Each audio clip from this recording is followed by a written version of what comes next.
Why is it so hard to do the little things that would improve my life? The way that our minds are designed is our minds are designed to stop you at all costs from doing anything that might hurt you. There are so many people in the world, and you know, you may be watching this right now, and you have these incredible ideas, and what you think is missing is motivation. And that's not true.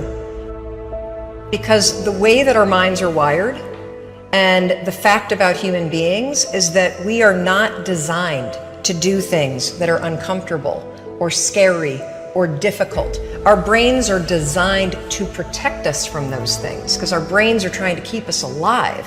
And in order to change, in order to build a business, in order to be the best parent, the best spouse, to do all those things that you know you want to do with your life, with your work, with your dreams, you're going to have to do things that are difficult, uncertain, or scary, which sets up this problem for all of us. The one thing we have in this world is we can't control the events, but we can choose what to focus on, we can choose what things mean, and we can choose what to do. Those three choices, those three decisions really control our life. You can always make a decision. That's always in your control. Staying with somebody that treats you like garbage is a decision. It is. Staying at a job that you hate is a decision. Staying in the body that you are not proud of is a decision. Is it going to be easy? No, it's not going to be easy to change. It's simple. It's your job to push yourself. It's not the smartest people who achieve success. It's the people who procrastinate less, make fewer excuses, as they take actions every day towards the goals that they want to achieve. Indecision is the thief of opportunities. Indecision means the door is still closed. Indecision means the opportunity waits. Indecision means what could be is postponed or may never be. If you want to be successful at anything in life, never leave the sight of setting a goal without doing something that commits you to fulfillment. The next morning, the alarm goes off, and I pretended NASA was there. It's the stupidest story. I literally went 5, 4, 3, 2, 1. I counted out loud, and then I stood up. And I'll never forget standing there in my bedroom. It was dark, it was cold, it was winter in Boston. And for the first time in 3 months, I had beaten my habit of hitting the snooze button. There were moments all day long, just like that 5-second moment in bed, where I knew, knowledge, what I should do. And if I didn't move within 5 seconds, my brain would step in and talk me out of it. Every human being has a 5-second window, might even be shorter for you. You have about a 5-second window in which you can move from idea to action before your brain kicks into full gear and sabotages any change in behavior. Your life is what you think it should be. That's exactly what you are right now. You are what you thought you should be. And if you don't like who you are, you got to change what you think you should be. What you think is more important than what you do. And so if you want to change, you got to work on this attitude bit. Decide, commit, act, succeed, repeat. The one thing that all the greats have in common is they sweat the small stuff. They pay very, very close attention to every detail. What makes you comfortable can ruin you. And what makes you uncomfortable is the only way to grow. What you are and what you become depends on how you use your time. The billionaire and the beggar both have 24 hours every day. The old and the young, the black and the white, the Indian and the Asian are all given the same amount of time every day. You cannot stop a day. You cannot stop an hour. But you can control how it will be used. Your life comes down to your decisions, and if you change your decisions, you will change everything.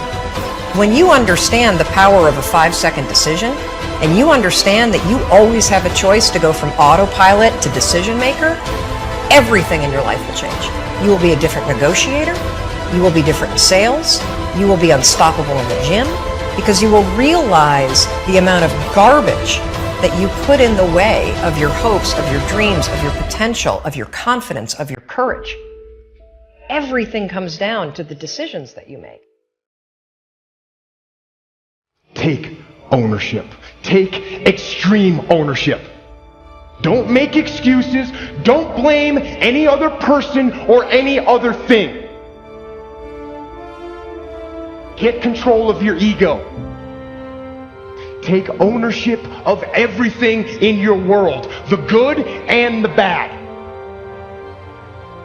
Take ownership of your mistakes. Take ownership of your shortfalls. Take ownership of your problems. And then take ownership of the solutions that will get those problems solved.